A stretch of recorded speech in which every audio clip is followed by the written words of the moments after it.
포스코가 지주회사 본사 및 미래기술연구원 본원을 포항에 설치하기로 했습니다. 포항 시민들의 하나된 마음과 우리의 간절한 마음을 응원한 이들이 함께 이끌어낸 값진 결과인데요. 오랜 시간 그래왔듯 앞으로도 포항과 생사고락을 함께할 포스코의 모습을 기대합니다. 포항시는 포스코와 지주사 본사 및 미래기술연구원 본원을 포항에 설치하기로 전격 합의했습니다. 25일 포항시는 포스코 김학동 부회장 등을 만나 이같이 합의했습니다.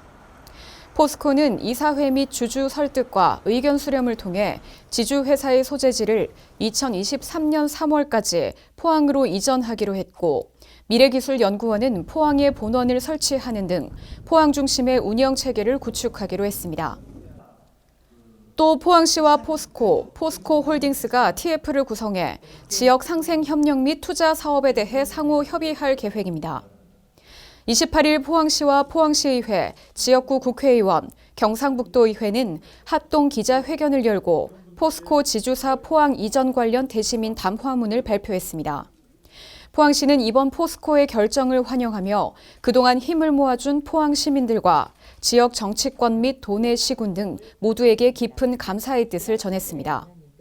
아울러 포스코가 진정성 있는 지역 상생 협력 사업을 마련하는 등 후속 조치를 차질 없이 이행하도록 포스코와 지속적으로 협의할 예정입니다.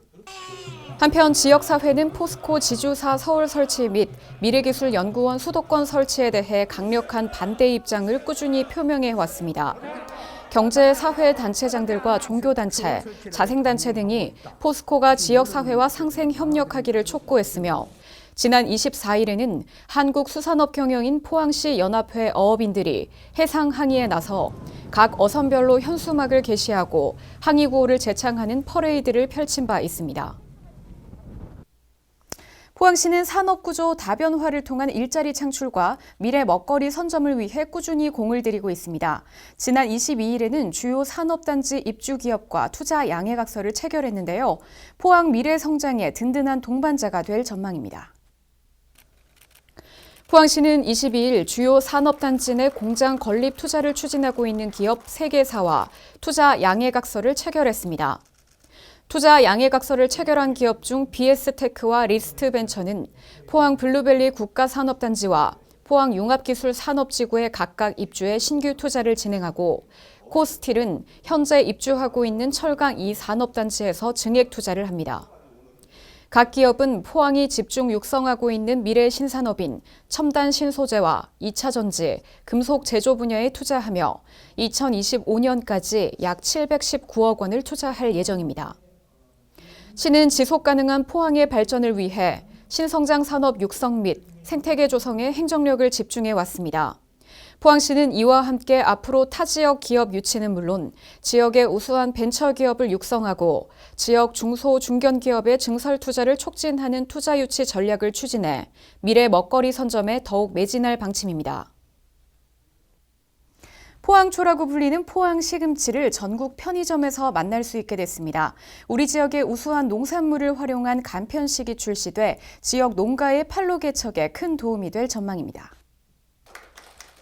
포항시는 4일 BGF 리테일, 포항시 농업인 단체 협의회와 지역 농산물 판로 확대를 위한 업무 협약을 체결했습니다.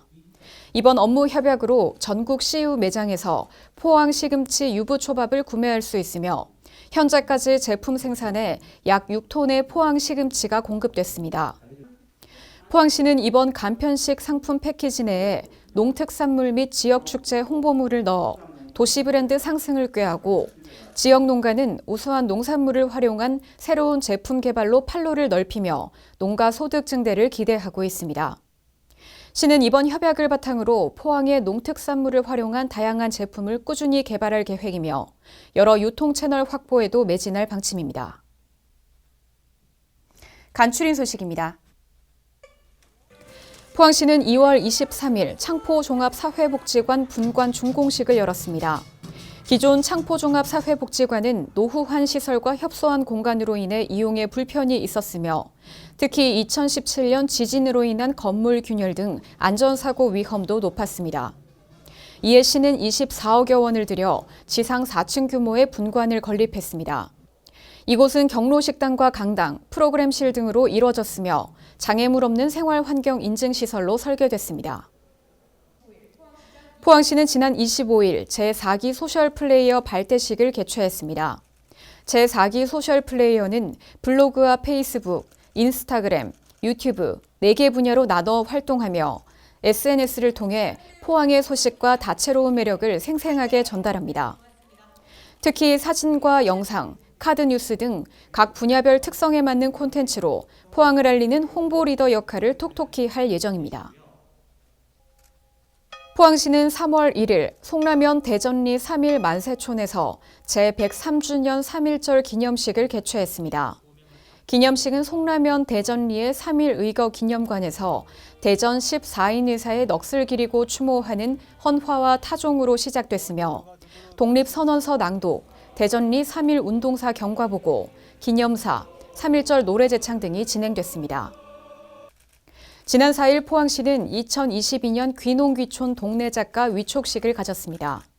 이날 위촉된 14명의 작가들은 SNS를 통해 귀농귀촌인을 비롯한 시민들에게 해당 읍면의 특색 있는 장소나 행사 등의 정보를 영상, 사진, 글과 같은 다양한 형태로 홍보합니다.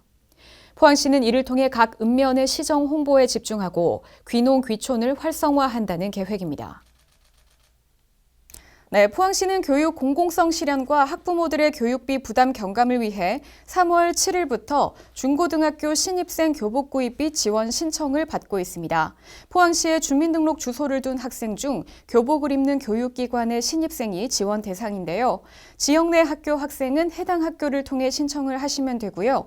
타 지역 학교 재학 시에는 구비 서류를 갖춰 거주지 읍면동 행정복지센터를 방문해 신청하시면 됩니다. 더 자세한 내용은 포항시 홈페이지를 참고하시기 바랍니다. 이번 주 준비한 소식 모두 전해드렸습니다. 시청해주신 여러분 고맙습니다.